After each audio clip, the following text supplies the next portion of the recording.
Hello students, welcome back to another video of accounting hill. मैं हूं अमित जिंदल, आपका accounts teacher.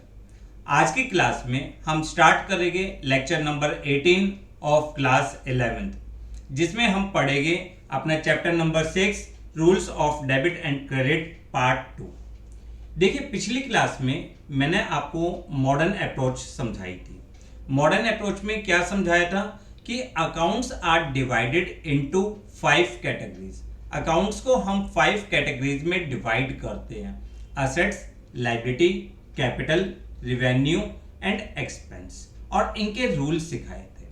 हम एक बार रूल्स को रिकॉल करते हैं। हमने सीखा था, अगर हमारे पास असेट्स हो या एक्सपेंस हो, असेट्स हो या एक्सपेंस हो, अगर हमारे असेट्स या एक्सपेंस इंक्रीज होते हैं तो हम डेबिट करते हैं, और अगर हमारे असेट्स या एक्सपेंस डिक्रीज होते हैं तो हम उनको क्रेडिट करते हैं। दूसरा रूल हमने क्या सीखा था?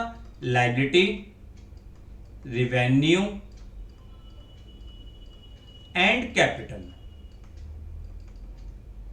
अगर आपके इंक्रीज होते हैं, अगर आपके कैपिटल, लायबिलिटी या रिवेन्यू इंक्रीज होते हैं तो आप क्रेडिट करते हो, और अगर आपकी लायबिलिटी, कैपिटल और रिवेन्यू डिक्रीज होती है तो आप डेबिट करते हो।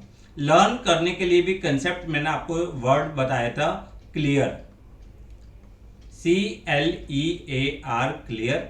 मैंने कहा था यहाँ पे दो ही वोवल्स होते हैं, E and A, which represent expense and assets. इनके रूल एक जैसे होते हैं, और 3 कंसोनेंट है, कैपिटल, लायबिलिटी एंड रिवेन्यू।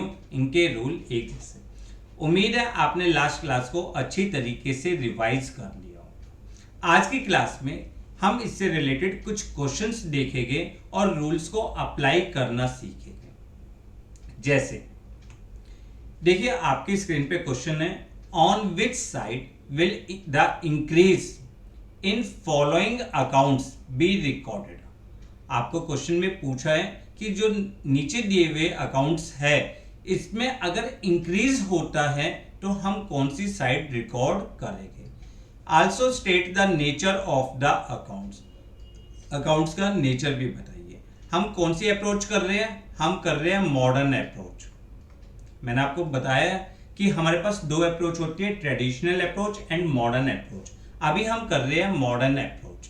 तो मॉडर्न अप्रोच में ध्यान से देखिए हमारा नेचर क्या होता है। सेल्स अकाउंट, सेल्स अकाउंट का नेचर बताइए बेटा आप। नीचे कमेंट बॉक्स में आप आंसर्स दीजिएगा अपने। Sales account means it is categorise under the revenue.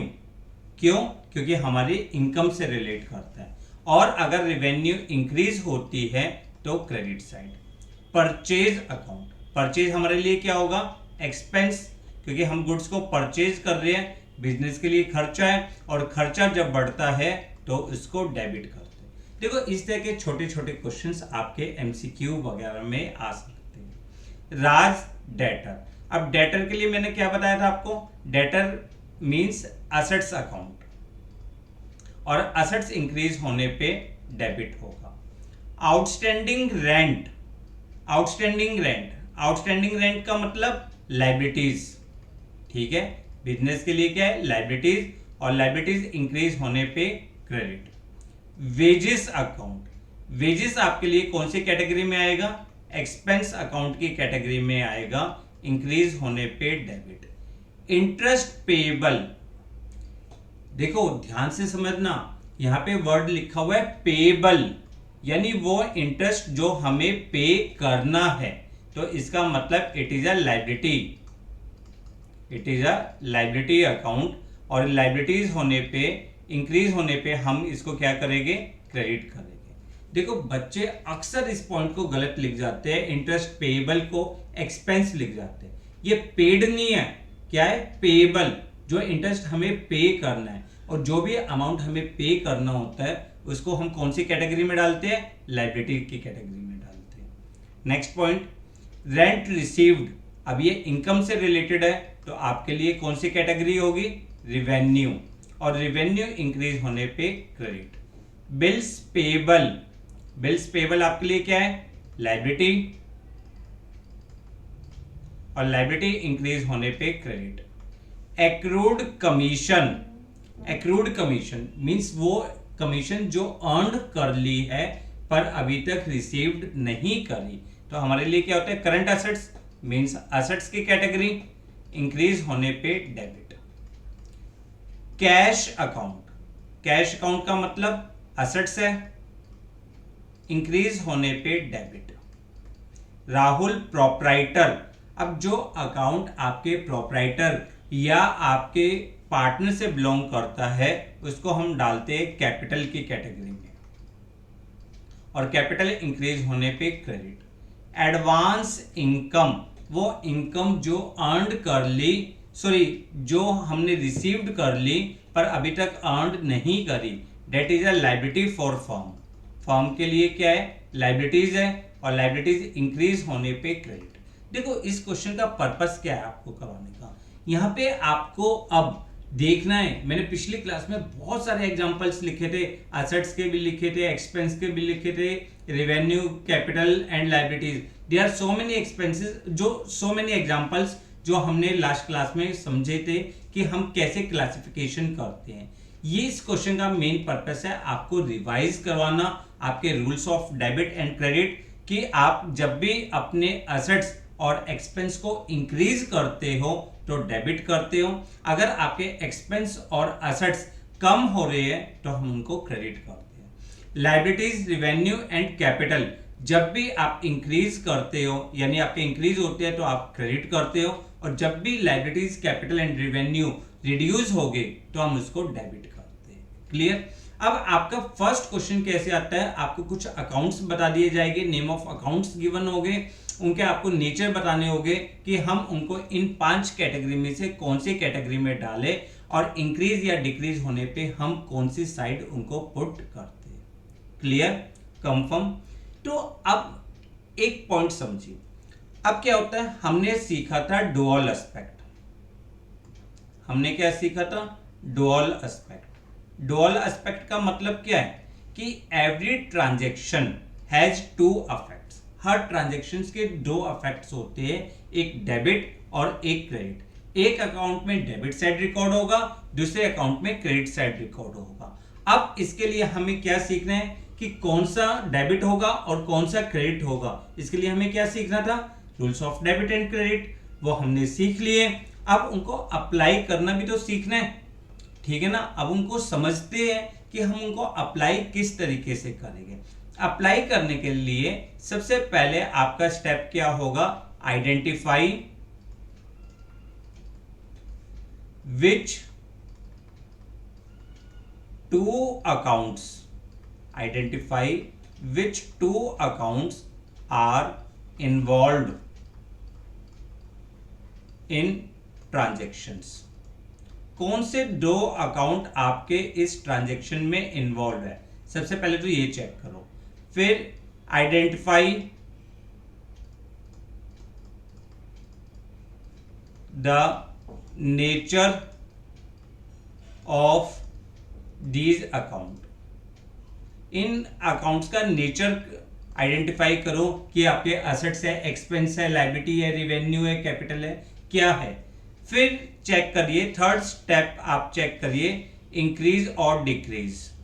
कौन सा अकाउंट इंक्रीज हो रहा है और कौन सा अकाउंट आपका डिक्रीज हो रहा है। और फिर फोर्थ स्टेप होता है आपका apply rule of debit and credit. आप अपने रूल्स, डेबिट और क्रेडिट के रूल्स को अप्लाई करिए, ठीक है। चलिए मैं आपको एक क्वेश्चन के थ्रू प्रैक्टिस करवाता हूं ताकि आप घर पे इनके इफेक्ट्स खुद समझोगे, क्योंकि आपने अगर अकाउंटिंग इक्वेशन को बहुत ध्यान से पढ़ा है तो मॉडर्न अप्रोच आपके लिए सबसे आसान टॉपिक है। क्लियर? चलिए देखो इन्होंने क्या कहा, from the following transactions state the nature of accounts. आप अकाउंट्स के नेचर बताइए।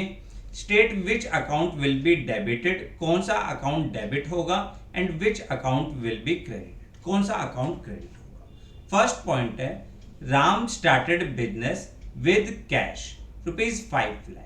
अब हमने अकाउंटिंग इक्वेशन में सीखा था, यहाँ पे हमारे दो अकाउंट टच होते हैं, एक तो कैश अकाउंट, ठीक है ना, और दूसरा कैपिटल अकाउंट।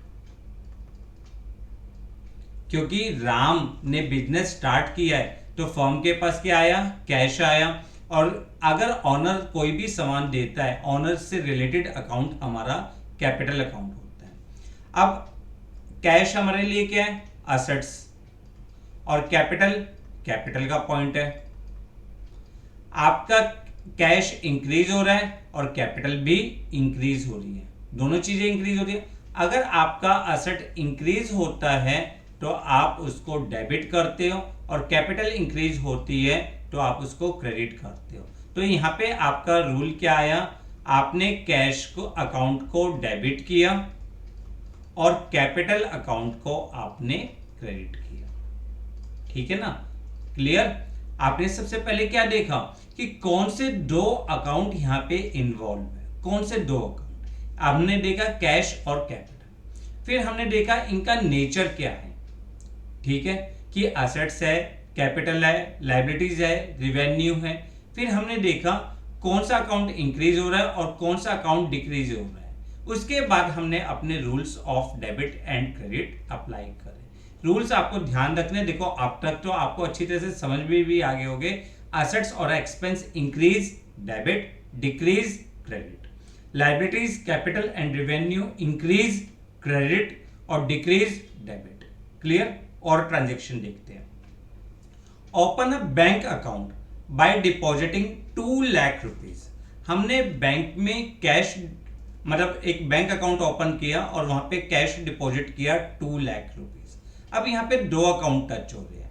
पहला अकाउंट आपका टच हो रहा है बैंक अकाउंट, क्लियर, और दूसरा अकाउंट आपका आ रहा है कैश अकाउंट। दोनों ही हमारे लिए क्या है, असेट।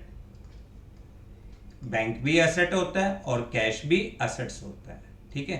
अब बैंक तो इंक्रीज हो रहा है क्योंकि बैंक में पैसे जमा करवाए हैं, और कैश आपका क्या हो रहा है, रिड्यूस हो रहा है।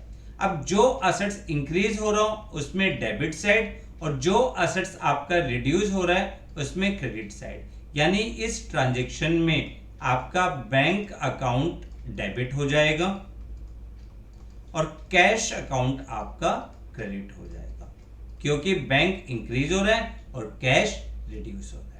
अभी आपको rules of debit and credit लगाने के लिए इतना सारा सोचना पड़ रहा है, पर जैसे जैसे आप प्रैक्टिस करते जाओगे ये रूल्स आपके लिए आसान होते जाएंगे। Next point, purchase a building for ₹1,50,000। अब यहाँ पे फिर आपके दो अकाउंट टच हो रहे हैं। एक तो बिल्डिंग अकाउंट, क्योंकि बिजनेस में एक असेट्स आपका बिल्डिंग इंक्रीज हो रहे हैं, और दूसरा आपका कैश।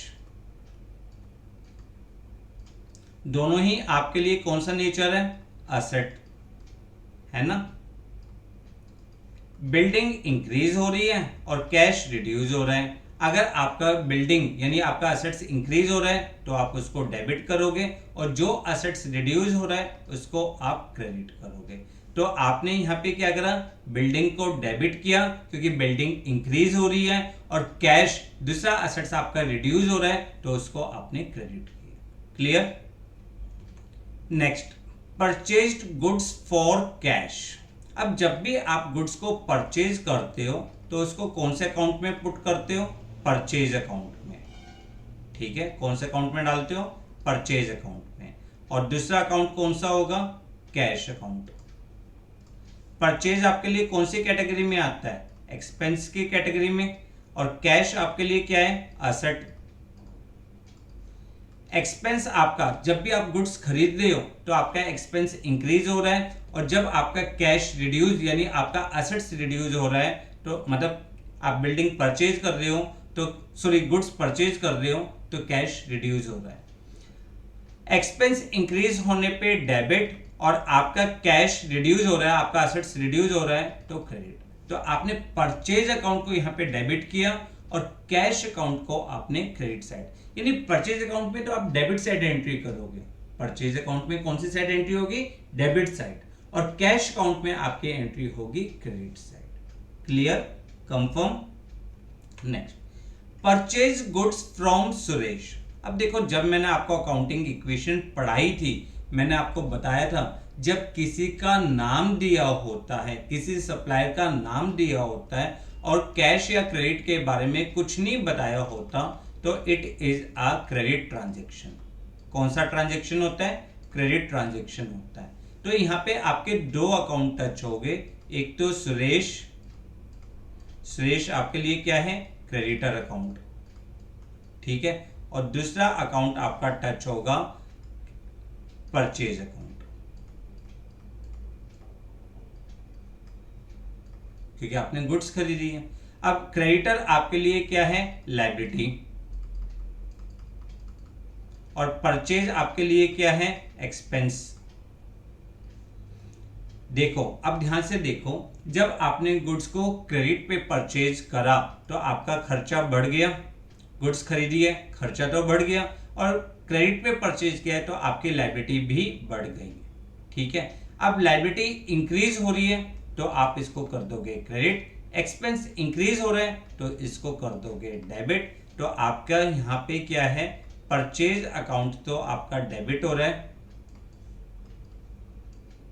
ठीक, और जो सुरेश अकाउंट है वो आपके लिए क्रेडिट हो रहा है, क्योंकि वो आपके लिए क्या है? Liability. Paid salary to staff, हमने सैलरी पे करी है स्टाफ को, तो यहाँ पे दो अकाउंट टच हो गए। कौन कौन से दो अकाउंट इन्वॉल्व हो गए? एक तो सैलरी अकाउंट और दूसरा अकाउंट आपका होगा कैश अकाउंट, क्योंकि आपने कैश पेमेंट करी है, ठीक है। सैलरी आपके लिए कौन सी कैटेगरी में आता है? एक्सपेंस की कैटेगरी में। सैलरी कौन सी कैटेगरी में आता है? एक्सपेंस। और कैश आपके लिए कौन सी कैटेगरी में आता है? असेट की कैटेगरी में। जब भी आप सैलरी पे कर रहे हो तो आपका खर्चा बढ़ गया, पर आपका कैश क्या हो गया? रिड्यूस हो गया। खर्चा बढ़ने पे आप उसको डेबिट कर रहे हो और असेट्स रिड्यूस होने की वजह से कैश अकाउंट को क्रेडिट कर रहे हो। तो आपका सैलरी अकाउंट डेबिट और कैश अकाउंट क्रेडिट, ठीक है, क्लियर। देखो, अभी हम कर रहे हैं modern approach. Rules of debit and credit आपके लिए बहुत इंपॉर्टेंट है। वैसे तो मॉडर्न अप्रोच से ही आपको बहुत सारी चीजें क्लियर हो जाती है, और जैसे जैसे आप प्रैक्टिस करोगे आपकी स्पीड भी इंक्रीज हो जाएगी। बच्चे सोचे सर इतना सोचना पड़ता है, इतना टाइम नहीं लगता, ठीक है ना, बट अभी प्रैक्टिस कर रहे हैं तो हम एक एक करके एक्सप्लेनेशन दे रहे हैं। बाद में जैसे जैसे लेक्चर्स आगे बढ़ेंगे वैसे वैसे मैं आपको कुछ शॉर्ट ट्रिक्स भी बताता जाऊंगा, जिससे आप जर्नल एंट्रीज को बहुत जल्दी कंप्लीट कर लोगे। Next point, paid rent by cheque. अब आपने रेंट पे किया है चेक से, तो आपके दो अकाउंट टच हो रहे हैं, एक तो रेंट अकाउंट, ठीक है, और दूसरा आपका बैंक अकाउंट। रेंट आपके लिए क्या है? एक्सपेंस, और बैंक आपके लिए क्या है? असेट। खर्चा भी बढ़ गया और कैश आपका क्या हो गया? जो बैंक है वो आपका क्या हो गया? रिड्यूस हो गया। तो जो खर्चा बढ़ गया उसको डेबिट, एसेट्स कम होने पे क्रेडिट। तो आपका रेंट अकाउंट डेबिट होगा, बैंक अकाउंट क्रेडिट होगा। Clear? Sold goods for cash, जब भी आपने गुड्स को सोल्ड आउट करा है, ठीक, तो इसके लिए कौन सा अकाउंट इन्वॉल्व होगा? Sales account. कौन सा अकाउंट? Sales account. और दूसरा आपने कैश में बेचा है तो कैश अकाउंट। सेल्स अकाउंट आपके लिए रिवेन्यू होती है और कैश अकाउंट आपके लिए असेट्स होता है। आपके रिवेन्यू भी इंक्रीज हुई और साथ ही साथ कैश भी इंक्रीज हुआ। रिवेन्यू इंक्रीज होने पे क्रेडिट और असेट्स आपका इंक्रीज हो रहा है तो कैश आपके लिए डेबिट होगा। तो आपका क्या हुआ? कैश अकाउंट तो आपने डेबिट किया क्योंकि आपका असेट्स इंक्रीज हो रहा है और साथ ही साथ आपकी रिवेन्यू इंक्रीज हो रही है, इसलिए आपने सेल्स अकाउंट को क्रेडिट किया। Clear? Next, sold goods to Rajesh. अब वही किसी पार्टी का नाम दिया है, कैश या क्रेडिट के बारे में कुछ भी नहीं बताया, तो it is treated as the credit transaction. कौन सा ट्रांजेक्शन है? Credit transaction. सबसे पहले अब यहाँ पे दो अकाउंट्स टच हो रहे हैं, एक तो राजेश अकाउंट और राजेश आपके लिए क्या है, डेटर है, और दूसरा आपके लिए sales account. Debtor means assets और सेल्स मीन्स रिवेन्यू। जब भी आप गुड्स को क्रेडिट पे बेचते हो तो आपके डेटर इंक्रीज होते हैं और साथ ही साथ आपकी रिवेन्यू भी इंक्रीज होती है। रिवेन्यू इंक्रीज होती है तो क्रेडिट, असेट्स इंक्रीज होते हैं तो डेबिट। यानी यहाँ पे राजेश को आप डेबिट करोगे और सेल्स अकाउंट को आप क्रेडिट करोगे। फिर देखते विड्रॉ फॉर पर्सनल यूज। अब जब भी पर्सनल यूज के लिए हमने कुछ विड्रॉ करा होता है तो उस अकाउंट, उसको हम कौन से अकाउंट में रिकॉर्ड करते हैं, ड्राइंग्स अकाउंट में। हम इसको क्या ट्रीट करते हैं, ड्राइंग्स। दूसरा कैश, दो अकाउंट टच हुए, मैंने क्या सिखाया, सबसे पहले चेक करो कौन से दो अकाउंट इन्वॉल्व हो रहे हैं, सबसे पहला काम। फिर उनका नेचर आइडेंटिफाई करो कि ये आपके लिए कैपिटल है और ये आपके लिए असेट्स है। जब आप ड्राइंग्स करते हो, ठीक है, देखो ड्राइंग्स की वजह से आपकी कैपिटल क्या हो रही है, रिड्यूस हो रही है। ड्राइंग्स की वजह से कैपिटल रिड्यूस हो रही है और कैश भी रिड्यूस हो रहा है, ठीक है। तो असेट्स रिड्यूस होने पे आप उसको क्रेडिट करोगे और कैपिटल रिड्यूस होने की वजह से ड्राइंग्स अकाउंट को डेबिट करोगे। इसलिए आपने ड्राइंग्स को क्या करा है, ड्राइंग्स को डेबिट किया है और कैश को क्रेडिट किया। इस क्वेश्चन को करवाने का मेरा पर्पस ये है कि आपको समझ में आए हम rules of debit and credit कैसे लगाते हैं। जब हम जर्नल एंट्री सीखेंगे तो वहां पे ये rules of debit and credit बहुत इंपॉर्टेंट रोल प्ले करेंगे। तो सबसे पहले आप मॉडर्न अप्रोच के अकॉर्डिंग अपने अकाउंट्स को 5 कैटेगरीज में डिवाइड करते हो। फिर ट्रांजैक्शंस के थ्रू देखते हो कि कौन से दो अकाउंट्स यहाँ पे इन्वॉल्व हो रहे हैं, उनका क्या नेचर है, उन पे क्या इम्पैक्ट है, कौन सा अकाउंट इंक्रीज हो रहा है और कौन सा अकाउंट डिक्रीज हो रहा है। फिर आप rules of debit and credit apply करते हैं। क्लियर? कुछ चीजें हम ट्रेडिशनल अप्रोच में भी सीखेंगे, वहां से भी आपको जर्नल एंट्रीज करने में बहुत हेल्प मिलेगी। और जैसे जैसे इस चैप्टर को आगे बढ़ाएंगे मैं आपको कुछ शॉर्ट ट्रिक्स भी बताऊंगा जो आपको आपके रूल अप्लाई करने में आपकी बहुत हेल्प करेंगे। बट जब तक आप इन टॉपिक्स को डिटेल में पढ़िए, क्योंकि हर बार शॉर्टकट्स लेना फायदेमंद नहीं होता। पहले आप इनको डिटेल में पढ़िए, शॉर्टकट्स के टाइम पे आपको शॉर्टकट्स सिखाई जाएगी। क्लियर? तो आज के लिए टॉपिक बस इतना ही। नेक्स्ट क्लास में हम अपने कुछ अकाउंट्स के क्वेश्चंस करेंगे ताकि हम सीखें कि हम इसको डेबिट साइड कैसे रिकॉर्ड करते हैं और क्रेडिट साइड कैसे रिकॉर्ड करते हैं, और साथ ही साथ हम सीखेंगे balancing of the accounts. Clear? तो मिलते हैं नेक्स्ट क्लास में। जब तक आप ध्यान से पढ़िए, सारे टॉपिक्स को रिवाइज करिए, जो आपके पुराने चैप्टर्स हैं उनको भी रेगुलर रिवाइज करिए ताकि आपको कोई भी डाउट ना हो। क्लियर? वीडियो को लाइक और शेयर करना ना भूलें, चैनल को सब्सक्राइब करें, बेल आइकन को प्रेस करें ताकि आने वाले सारे नोटिफिकेशन आपको मिलते रहे। Thanks a lot for watching.